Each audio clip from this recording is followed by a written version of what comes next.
Good morning, good afternoon, good evening, whoever you are, wherever you are, whenever it is for you. For me, it's just past midnight on Friday, September the 13th. Ooh, Friday the 13th. I love a Friday the 13th. 2024. That makes this the news for Thursday, September the 12th. Day 933 of Vladimir Putin's war of aggression against the people of Ukraine.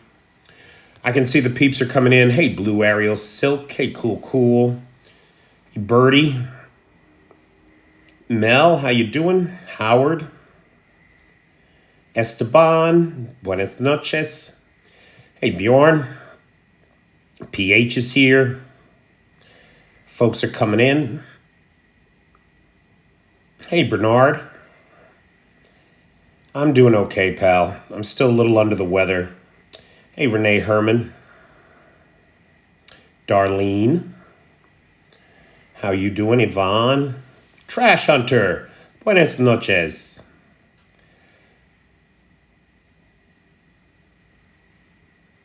Good evening. Hey, Ohio. Did you get your recommended daily allowance of the neighbor's pets today? Hey, Stephen Hogan. Ferocious Squirrel is here today. Thanks, Darlene. Be careful, Eli. Keith, I'll tell you, I love duck. They serve a lot of duck in this country, duck and rabbit. I've eaten more duck and rabbit in the 18 months I've been in Ukraine than I think I probably did in the last 2 decades. Hey, Chicago, you're my kind of town.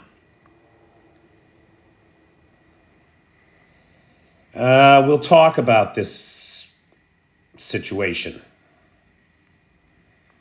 Well, Chris, that's the problem. There's the fog of war and the difficult nature of political communication. That could almost be our theme today. Because a lot of people are going to be coming into this live tonight thinking that we've got word on the use of storm shadows. And we don't. I want to be very clear about that. We still do not have a green light from either London or DC. And I mean, it appears that way. We'll talk about it. We'll look at some of these details, and it really is the first thing I want to talk about. So, all right, let's just get into it then, right? Guys, everybody knows I'm Peter Alexievich. This is the news for Thursday, September the 12th. This is the Live at 5 from Kyiv, day 933 of Vladimir Putin's war of aggression against the people of Ukraine. And the big news today is Iranian missiles. Not because the Iranians sent them. We've been anticipating that for a long time. And they finally did. But the addition of Iranian ballistic missiles to the mix of weapons that Moscow has to send at the people of Ukraine has changed the political conversation in the West around the use of long-range weapons inside of Russia. So it appears at this time, we're working on it, Chris. We're working on it. It appears that at this time, the purchase of Iranian missiles by Moscow is the greatest example of the failures of their boomerang diplomacy that we have yet seen. It is the purchase of the Iranian missiles, the addition of those to the Russian arsenal, that has DC and Paris and London finally seriously talking about granting long-range strike capabilities into Russia. Accusing Moscow of the escalation, right? Which is ironic, as Moscow is so often accusing the West of escalation. It appears that the triumvirate, DC, London, and Paris, are just about at the point of a political consensus where they are ready to boil this frog. After 2.5 years of slowly ramping up Ukrainian capabilities, we are on the verge of an official announcement that long-range capabilities have been added to the Ukrainian arsenal. And that's the green light has been given for the go-ahead for long-range strikes into Russia. Now, Blue Ariel Silk, that permission has not been given yet. This is what I want to say. I'm seeing a lot of videos that say it's here. It is not. It is, and I tried to be very clear about that on my video on Tuesday about this. We suspect that it is coming. Now, what is happening out there in the world? Tomorrow, Starmer and Biden meet. So we've already got the Secretary of Defense and the UK Foreign Minister having following meetings between the Ukrainian Defense Minister and a representative of the President's office in D.C. with the Biden administration.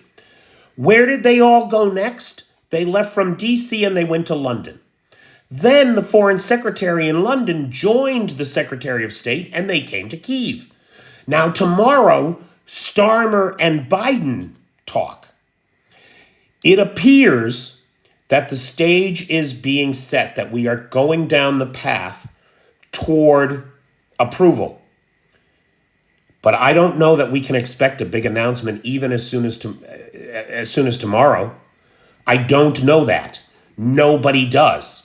In fact, the Secretary of State Blinken seems to have signaled that we're all going to have to cool our jets for another 2 weeks until after the UN General Assembly. It appears that what is happening is that tomorrow Starmer and Biden will meet. They will discuss whether or not to grant this long-range permission inside of Russia. Or maybe they've already decided to do it, but they're going to talk about how to go about it. Somebody had suggested, it was Jake Golkowski, who's one of the peeps, he's in here all the time. Jake Golkowski suggested that it would be dumb to just signal to the Russians, to just let them know that the Ukrainians now have this capability. Wouldn't it be better to keep it fucking quiet and let them discover it when the storm shadows rain down on the air bases in eastern Russia? In western Russia. And that's a good point to make. Jake made a good point, right? Operational security around this kind of capability change or policy change offers the element of surprise to the Ukrainians. The UN General Assembly began meeting 2 days ago, and they've got 20 days of activities ahead of them. The big meeting is coming up sometime middle or late next week.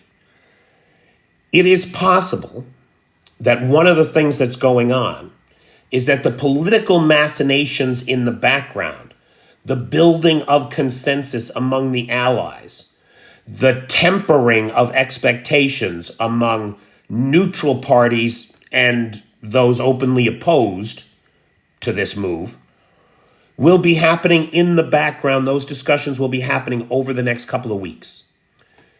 And then we'll see the hits, and then we'll hear that Ukraine got the permission. It makes me sick every time I say that, I have to tell you. Ukraine got the permission. Like we're dealing with a child here that needs permission to leave their room after 8 o'clock or some bullshit. Make no mistake, these delays frustrate the fuck out of me personally. And I think they are a sign of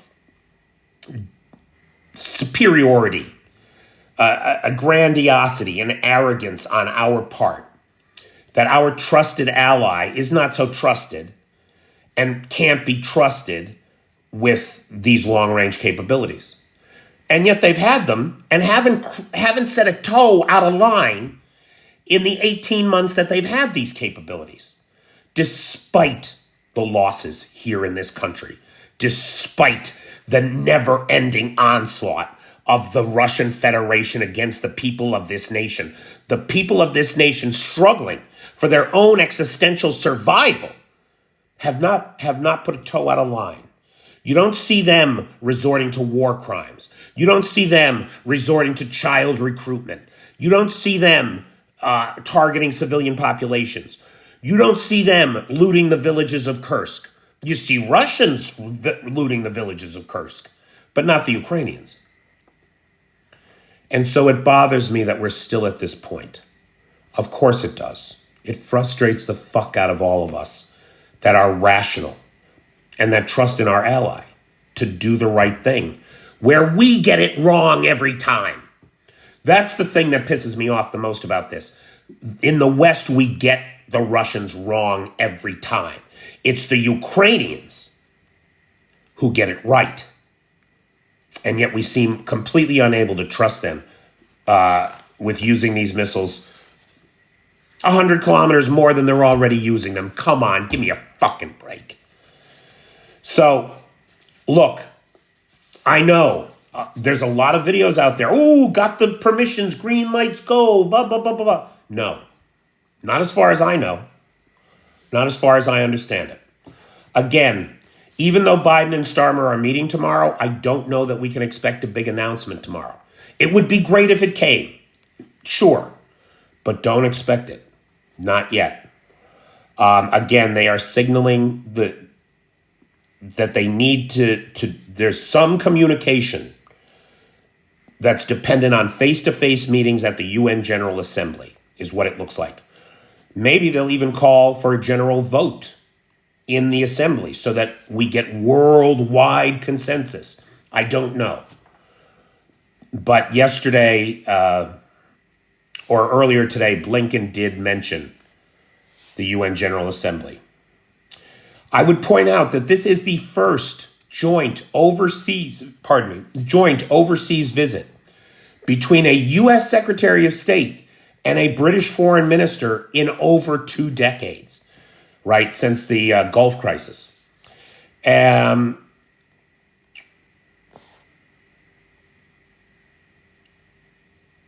All of this comes on the heels of 17 top former UK and US officials who have released a letter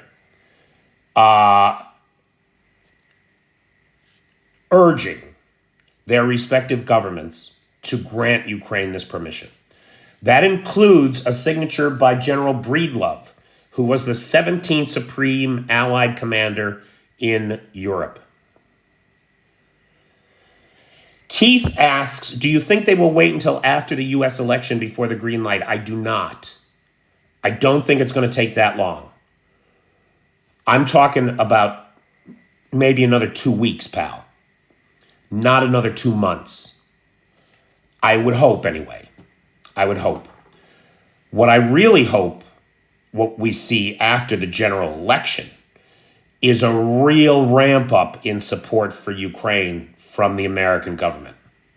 And you may be thinking to yourself, well,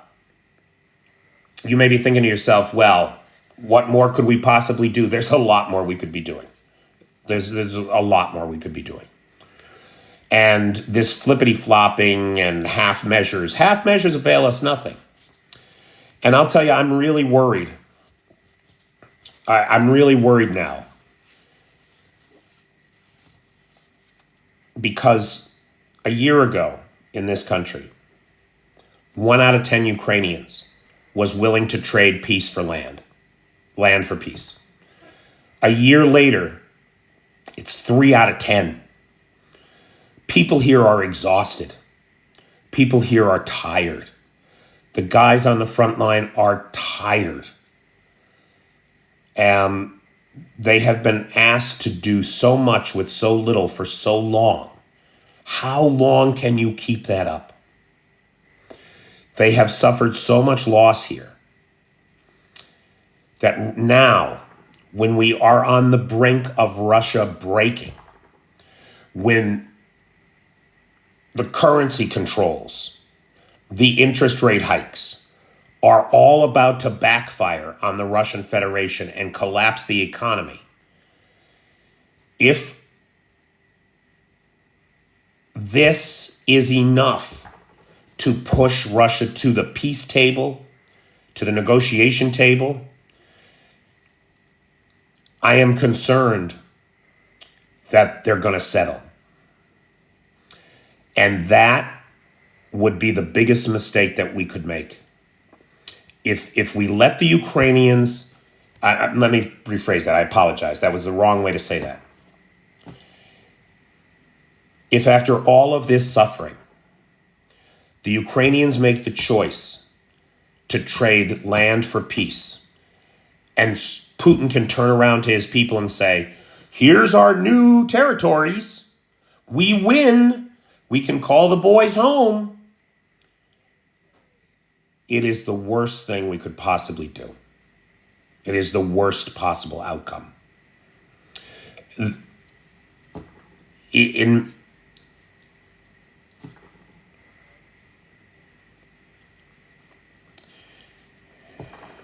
Only the Ukrainians can set the conditions for peace. Only the Ukrainians can set, as I have often said, the terms of Russian surrender. But it is the terms of Russian surrender that must be hit, that must be set, that Russian threat continues unabated. MI6 and the CIA have both jointly, again, a new thing, right? Not something we see all the time, have both said that the threat of Russian sabotage against the West is at its highest that it has been since the Cold War. We are seeing all kinds of hybrid warfare against us from these bastards in the Kremlin. If they are allowed to continue, if there is not a shakeup, if the economy itself and the political structures in the Russian Federation are not forced into submission in a defeat, the whole 21st century is going to be about these bastards wrangling us, eating like termites at the foundations of our Western democracies, spreading chaos, evil, death in the world like they have done here in Ukraine. Capitulation to the Kremlin is the worst possible outcome. Give them an inch or a couple centimeters, and they will take a kilometer, as they have clearly demonstrated.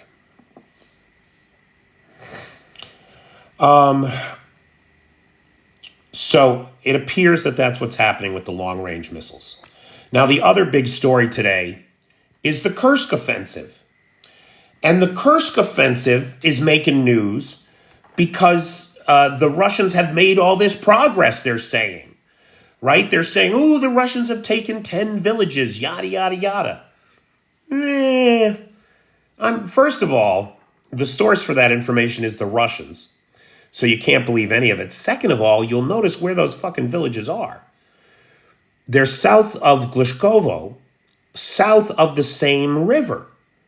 So now dig it. Remember, there's about 3,000 Russian troops trapped south of the same river. So it appears that the long-awaited counteroffensive is not some bunch of new troops coming in from the north, right? Coming in from Mother Russia. No, it's the 3,000 guys that are fucking trapped pushing up against the western flank of the Ukrainians. Okay, well, guess what? They're surrounded on three sides by Ukrainians. So it appears that what's happening right now is that the battle is fierce and ongoing. And I don't want to give anybody the impression that Ukrainians are not sacrificing themselves in this battle. They are. They most assuredly are. However, what it means is that the Russians seem to have forgotten as they hit the western flank is that just to their right, just south of them, that's fucking Ukraine. And if the Ukrainians want to send a bunch of tanks over the border there, they can and put the Russians in a pincer move. And that appears to be exactly what's happening right now. Right now, it appears that the attacking force, those Russians that are trapped and can't be resupplied, so that means that their ammunition is limited, their food is limited, everything is limited. They're attacking the western flank, and they're now about to be pinched in a double envelopment. And I don't think that that's going to go well for them. But we will see. We will see. We'll get more information on that probably tomorrow or Monday. Well, I might do a live on Saturday night if anybody's around, because I didn't do one yesterday. Yesterday was 9/11. I for 23 years I've hardly worked on 9/11, and I was a little bit under the weather yesterday, so I just sat in bed and binged the Orville. That's what I did all day. Not very interesting, I know. Hey, yo, Tanbot.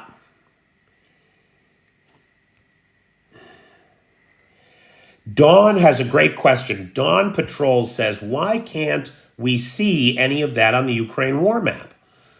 Operational security, right? All that we have are the names of the villages that the Russians claim to have taken, Dawn Patrols. So what I did was I looked at the map, I saw where they were, and then I got word that there was a Ukrainian mechanized brigade moving across the border, the international border, directly into Russia, which would mean, right, just see it on the map, western flank, attacking troops, Ukrainians coming up this way. Now, again, I'm not a military expert. I'm not a military strategist. I could easily have gotten it wrong. But based on the available data, that's my current analysis. If I'm wrong, I'll apologize tomorrow night and fix it.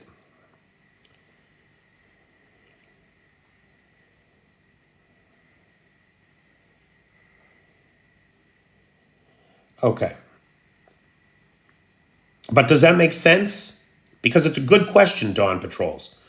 One of the things that's worth mentioning about the Ukrainian war map, the deep state map especially, is that it appears that we're not getting updates for at least 72 hours after the events have actually happened.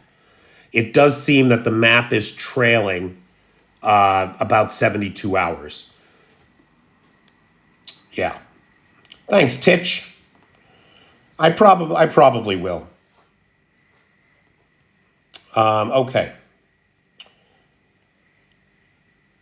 This is probably the most dangerous thing the Kremlin has done to itself in a long time. But apparently, Forbes is claiming that Putin has ordered Russian forces to clear Kursk of the invaders by October 1st. Now, today, for me, it's already Friday the 13th, which is one of my favorite days of the year. Oh, BlackRock. Ooh, BlackRock. BlackRock, BlackRock, BlackRock, BlackRock, BlackRock, BlackRock, BlackRock, BlackRock, BlackRock, BlackRock, BlackRock, BlackRock, BlackRock. Why is that person still here? Come on, PT, get on the horn. I mean, really, give me a break.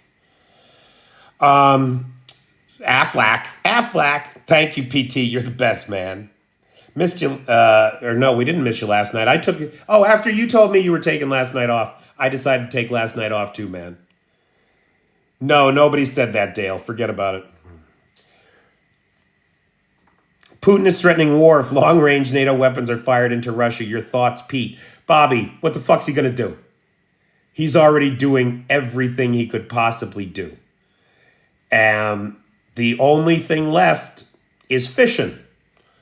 Right? He's tried to blackmail us with famine. He's tried to blackmail us with fuel. Those didn't work. And the only thing he has left to try to blackmail us with is famine. Is fission. Nukes. And by all accounts, he has a sense of self-preservation. To use nuclear weapons at this juncture would risk losing India and China. Losing their support, which he definitely cannot afford. And of course, it risks a conventional response by the United States. A single tactical nuke will mean the end of Russia as we know it. And he knows that. So there's nowhere for him to go, pal. He's already emptied all of the troops in Murmansk, all the troops in Kaliningrad. He's called back some of the Africa Corps. He's pulled everybody out of Burkina Faso. He's pulled another 1,700 troops out of the Sudan. He's pulling people from everywhere to try to plug this hole in Kursk. He's got nothing left, pal. This is what I'm saying. This is why it's so important that we do everything we can to support the Ukrainians, to push them over the edge. Push the Russians over the edge. They've got to be defeated. If they are not defeated, they're just going to come back and do more of this. And they're not going to stop with all the other shit that they are afflicting us with as it is. It is our war, Ben. It is our war. Right? That story of the dogs and cats that the Haitian immigrants are eating, that's Russian propaganda seized on by the far right in the United States to sow division, to poison our political discourse with their bullshit. Make no mistake, Russia is a cancer, and the cure, the chemotherapy, is Ukraine.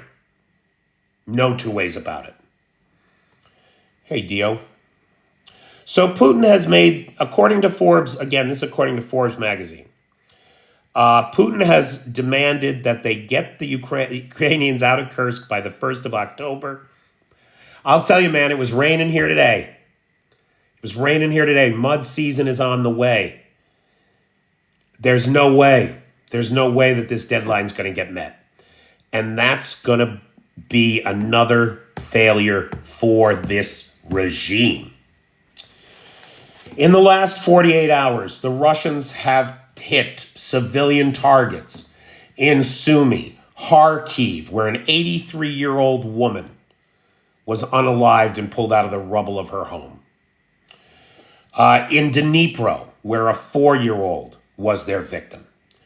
In Kyiv, in central Ukraine, in the Virolukivka area in Donetsk, they targeted the International Committee of the Red Cross, unalived 3 Red Cross aid workers. And yet I have been unable to find any statement from the International Committee of the Red Cross decrying this action. Where is the Red Cross in this? But our sincerest condolences to the families of those 3 aid workers and the other 2 that were injured in that attack. Further to that, on the subject of civilian targets, they targeted a ship. Now get this. They targeted a ship full of grain, full of food. Hey, Steve with a V. They targeted a ship full of food with a missile, but they waited to shoot it until it was outside of Ukrainian waters. The ship was not in the Ukrainian grain corridor when it was hit. It was in the territorial waters of Romania, in the Romanian economic zone. Now, let me ask you, if it's in the Romanian economic zone and it was targeted intentionally by a Russian missile, and that country, Romania, is a member of NATO, is that an Article 5 event? It's not going to be. Nobody's going to do that over, I think it was a Liberian flagged ship, as so many of them are, dark eyed. Is anybody going to raise a cry about this? You know, the Baltic states and Poland are increasing that we have to step up and start hitting these missiles. You're going to fire a missile into Romanian territorial waters, strike a ship carrying food that's flagged by third-party uninvolved nation? Don't touch my boats, Dave. Don't touch my boats. It wasn't one of our boats, but it was a boat. And it goes to the point that for us, the rule of law, the safe navigation of the sea, is critical to the modern world functioning. And Russia just thumbs its nose at these simple realities. It is frustrating beyond words. We talked about the Kursk counteroffensive. Doc Hayes had a good piece on that today too. In what is becoming nearly a daily occurrence, there was a train derailed in Belgorod. Ukrainian Special Operations Forces took credit for that derailment today.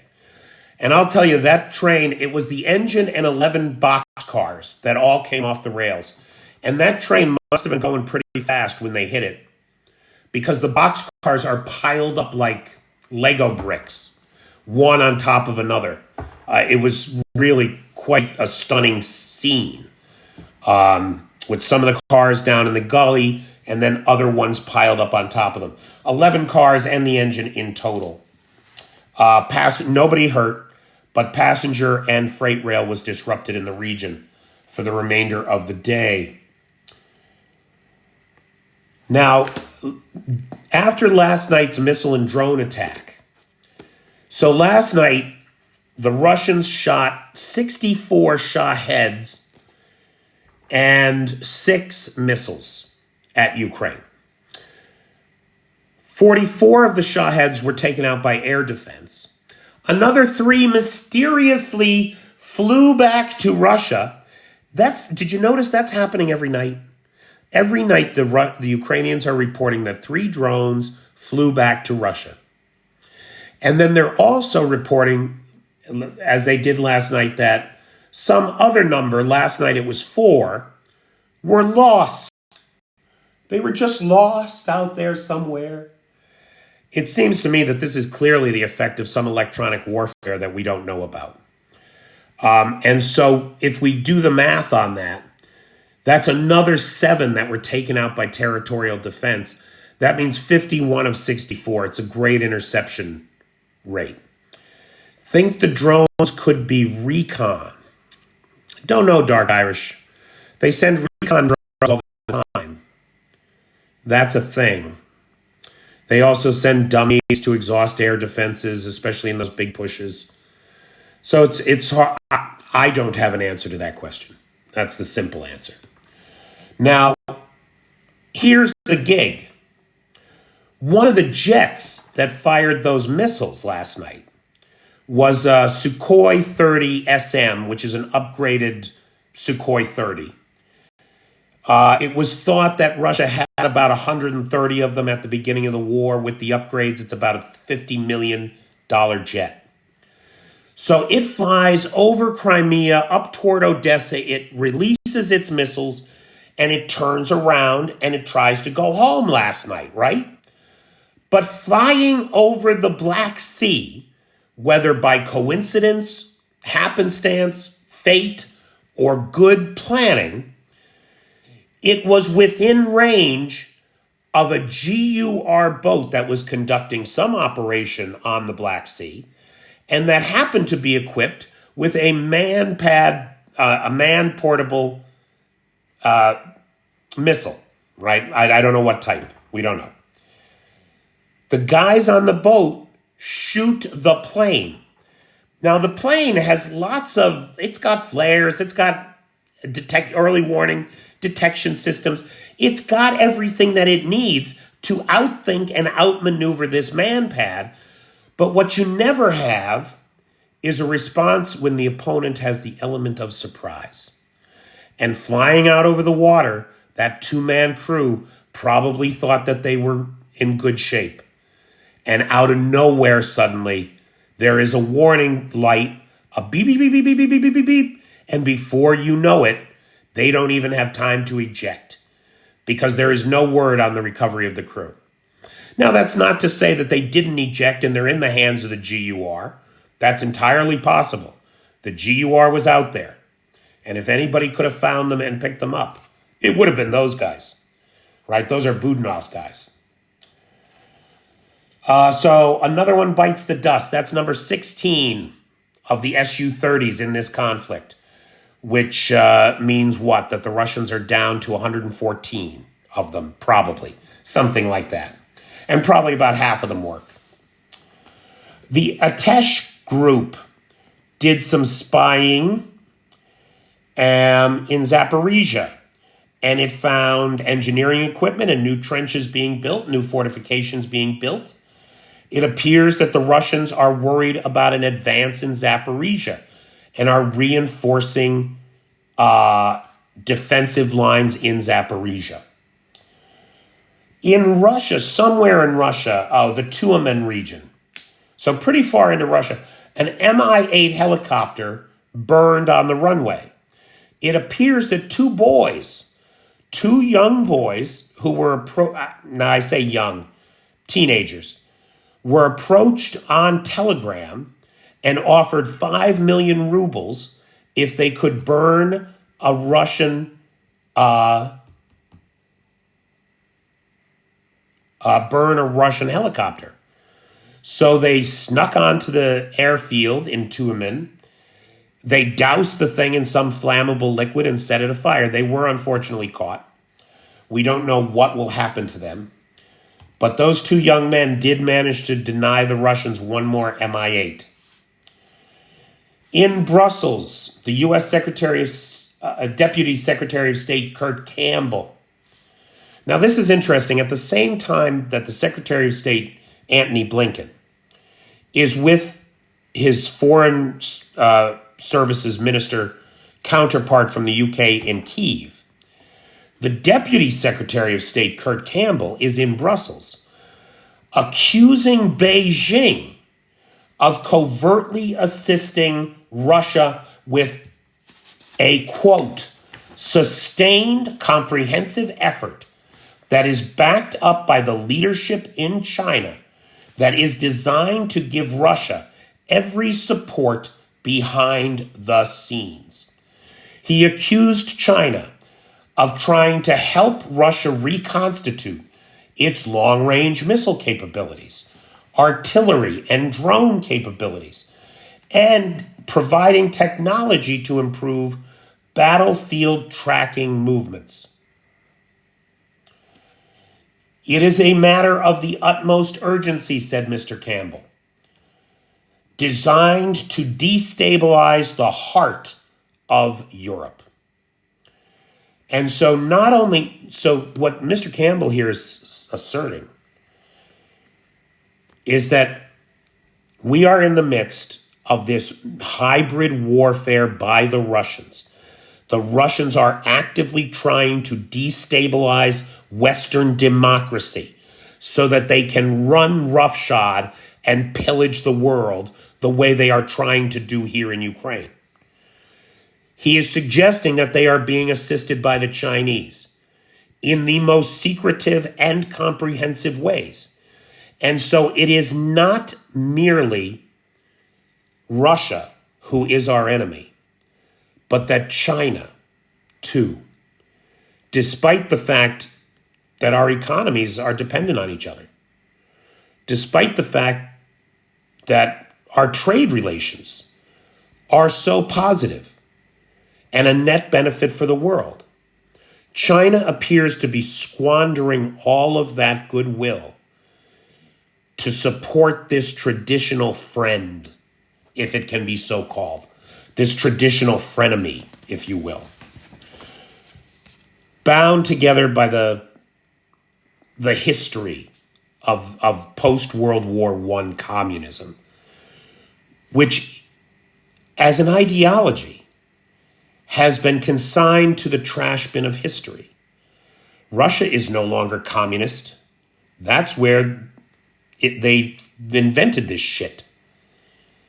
China claims to be communist, but it's got Hong Kong and its so-called two systems. Well, you can't have two systems. Either you're a capitalist economy or you're a communist economy. China is playing both sides. You're not wrong. But that playing both sides only gets you hit on a double yellow line. And China's about to be hit, I think. In Russia, they've begun the Ocean 2024 naval exercises. So Russia's naval exercises this year are called Ocean 2024. Boy, they are a creative bunch, aren't they? The land of Tolstoy and Chekhov, baby. Ocean 2024 naval exercises began on Tuesday, but they are being overshadowed by claims that the actual number of warships participating is far from the official number of 400 warships and submarines. Far from it. Russian opposition news outlet Agentstvo reported on Wednesday that Russia currently has available a number of vessels that is half of what it is claiming. So what this Russian opposition newspaper is saying is that Russia claims to have 400 submarines and warships combined, but that in fact they have an active fleet of only 265 vessels. And if you take the Black Sea Fleet out of that, what's left of it, you have an active fleet of about 200 vessels. So it's typical of the Russians, right? They're making claims that they have more than they actually have. Russia sent, some of you may know Ponomaryov. He was the Russian parliamentarian, member of the State Duma.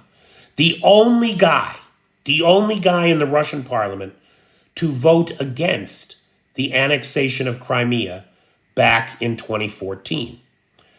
He has since fled the country. He's now a Ukrainian citizen, and he works on behalf of the Ukrainian government today. He lives right here in Kyiv somewhere. I personally do not know him, but he is here in Kyiv. Today, he was sentenced to 10 years in jail in absentia for his crime of treason against the Russian Federation. In Omsk, not Euromash. It's not Euromash. Sorry, I didn't write it down. The plant that does tank refurbishments is on fire. So you guys know the Russians aren't really building new tanks. Maybe one a month, something like that. But what they're really doing is they're refurbishing old tanks. That's what's coming to the battlefield. Old T-72s, T-64s that can be upgraded and refurbished are being refurbished at this plant in Omsk. It is on fire. We don't know the cause of the fire. There's no drone footage, but there is a large fire there on the territory of that plant. Massive explosions outside of Mariupol as an ammo dump burns. It's another big ammo dump like the one we saw in Voronezh. The secondary explosions are said to have continued for hours after the ammo dump was hit. So that's still on fire.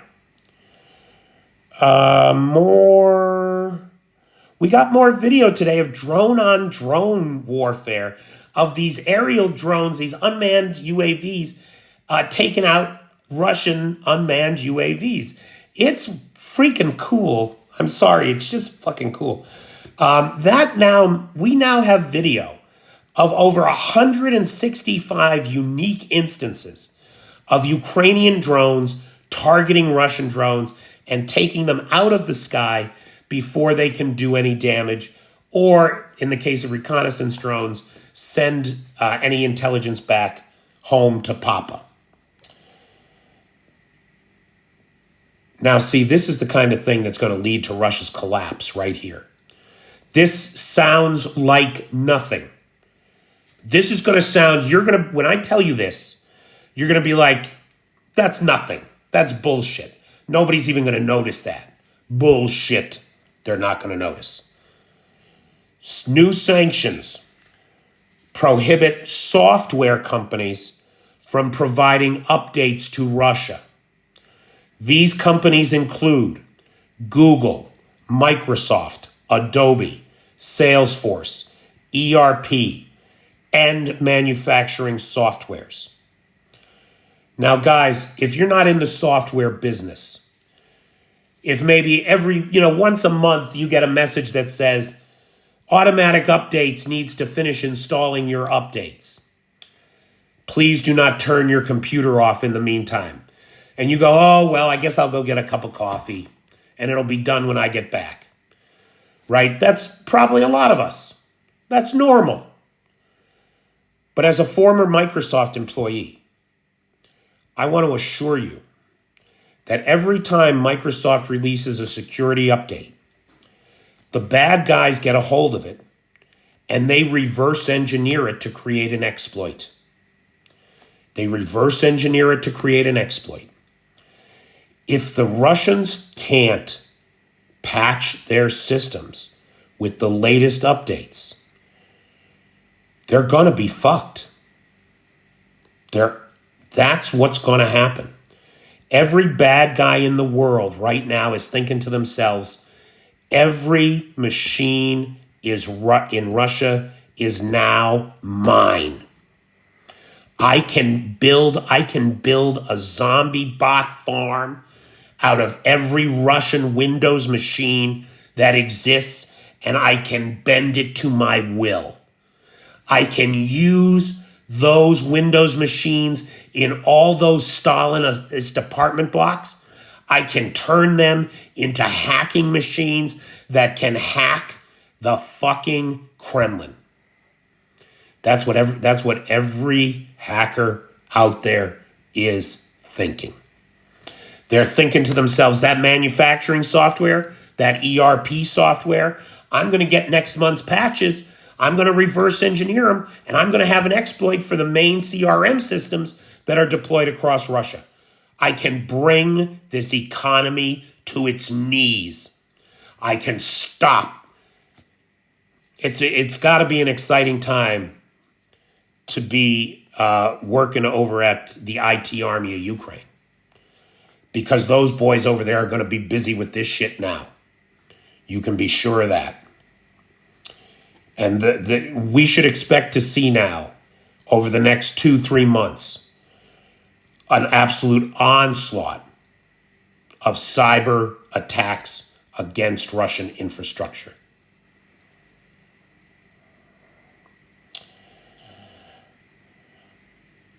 Where's Clay Fries? Is my buddy Clay here? You probably saw this. Most of you probably saw it. I was off last night, so I couldn't report it last night. But Putin is pouring billions and has set a very near-term deadline, just like he did with Kursk, for Russian scientists to come up with anti-aging technology and save him and keep him immortal. I don't know about you. I wouldn't want to be immortal. I mean, I don't even know who the pop stars are on the Grammys now. 100 years from now, I'd be worthless.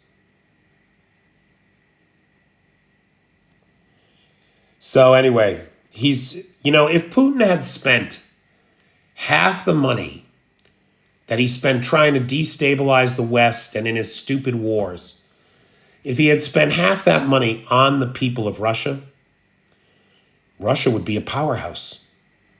They'd still be a superpower, or at least a power to be reckoned with in the world. But he didn't. And now he's got to be defeated. Just no two ways about it. The UK and the US announced a joint package of worth $1.5 million billion with a B, to Ukraine. The UK part, the British part, is 600 million pounds, or about $780 million. So about half of the package is from the British. And I do want to say, because there's been some tension with me and some of the British folks over the Storm Shadow question, I do want to acknowledge Britain's leadership role in all of this entire conflict. The first to send tanks, the first to send long-range weapons, and now the first to really push, the first of the long-range coalition, to really push for taking the cuffs off Ukraine. And so while I hate to see the United States abandon its leadership role in the world, it is extremely satisfying to see our British cousins from across the pond take that torch up and lead the way. So kudos to the people of Great Britain and their contributions, which by the first of the year, they say, will include hundreds of air defense missiles, tens of thousands of artillery shells, and additional armored vehicles for Ukraine. So the British are on it. At the Crimean Leadership Summit, Erdogan again called for the return of Crimea to Ukraine. Remember that, now you have to give Erdogan credit, because as much of a two-faced lying son of a bitch weasel as he is, he's been very remarkably consistent on the question of Crimea. And so since 2014, he has said that Crimea is Ukraine and should be returned to Ukraine. And he reiterated that at the Crimean Leadership Summit this past week. In Toronto, at the Toronto International Film Festival, both the film festival and the Canadian government are facing an onslaught of derision, both for screening and funding the Russian propaganda piece, Russians at War. Now, when this first came up the other night, someone in the chat said that the film had been funded by the Canadian government. I was unaware of that at the time, and I said I didn't think it was true, but I would look at it. Whoever it was that said that, you were right. It was funded by the Canadian government. This piece of Russian propagandist trash. Mark the undateable. Yeah, you're undateable for a reason.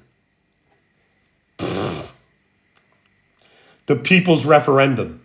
It is time to vote for Russian annexation, please. That's the kind of referendum the people of the temporarily occupied territories got.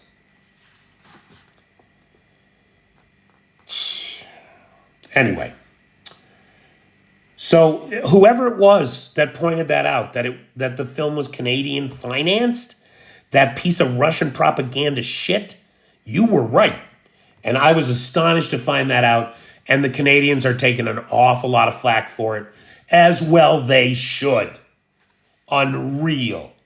Trying to paint a picture of these aggressive, rapist, nightmare murderers as just ordinary folks in extraordinary times. Give me a fucking break. The Baltic states are real active this week. Lithuania is to buy short-range air defense systems for Ukraine. Latvia has come up with 40 million euro. Latvia, 40 million euro for armored vehicles and drones.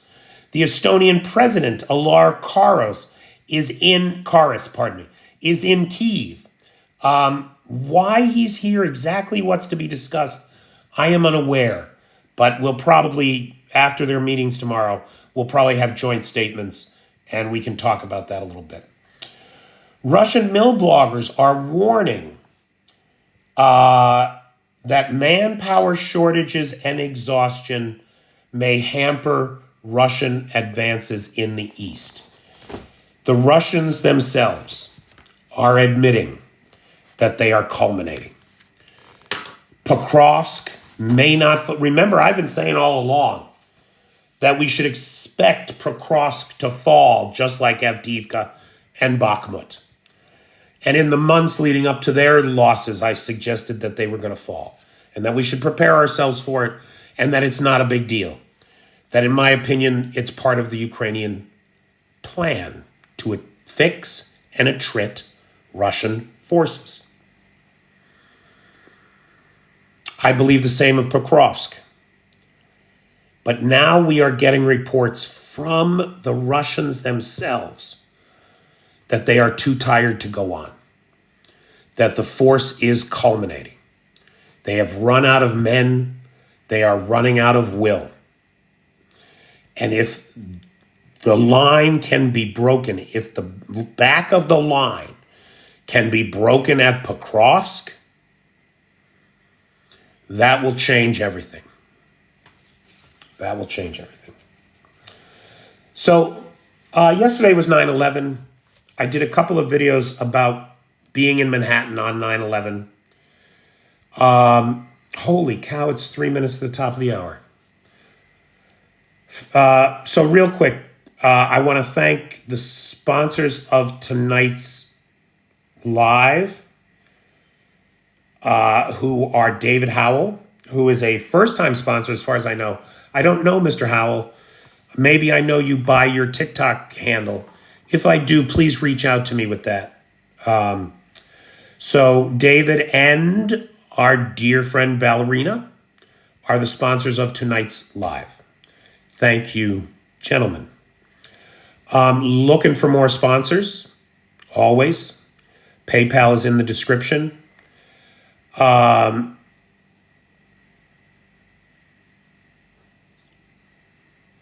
I want to thank the moderator team, best moderator team on the Tickety Talk. Vanetta, Cheyenne, PT, Jay, and Travis.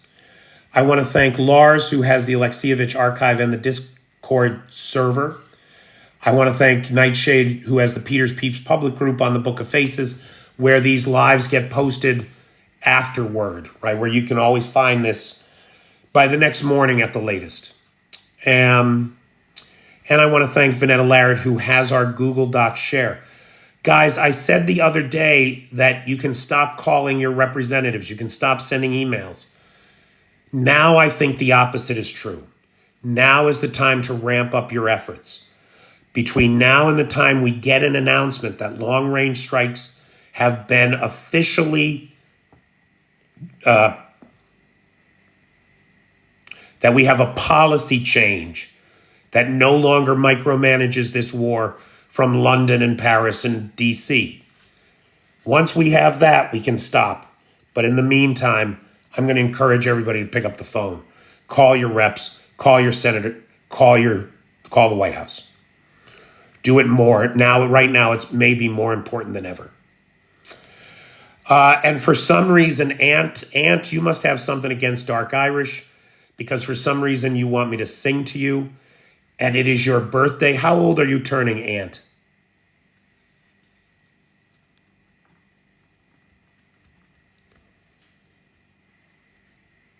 Thank you, G2. See, G2 is smart. He's dipping out before this nightmare happens. You're 32. Oh, you're a baby. I didn't know you were so young. I thought you were like a grown-up and everything. No wonder you want me to sing to you. All right, here we go. Shit. I used to know happy birthday in French. I thought it might be a little bit better in French, but I can't even think how it starts right now. Anyway, everybody wish Ant a happy birthday. The kid is here every night hanging out. Happy joyeux anniversaire. Thank you, Ant. Happy birthday to you. I'll do a Sylvester Stallone happy birthday. Happy birthday to you. Happy birthday to you. Happy birthday, dear Ant. Happy birthday to you. Ant. That was my Sylvester Stallone happy birthday. Happy birthday, Ant. It was your birthday too, Paul. Happy birthday, Paul. I won't torture you the same way. Paul's a good guy. He's a big friend of the channel. It's always nice to hear from you, Paul. Happy birthday, pal. I hope it was a great day. All right, kids. Any final thoughts, questions, comments, points of observation, or personal need? Oh, Big D, I didn't know you were tone deaf. Why else would you be asking for an encore? Good night, Trash Hunter.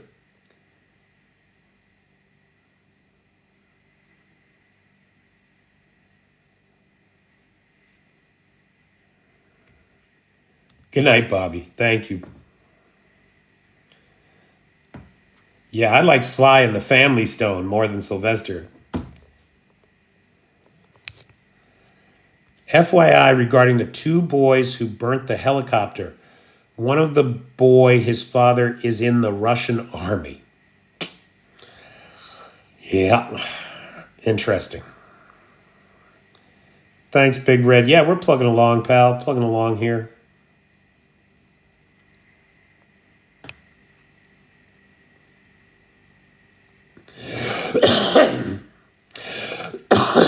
I've been a little bit under the weather, but I got a doctor's appointment tomorrow, so hopefully that'll fix me up.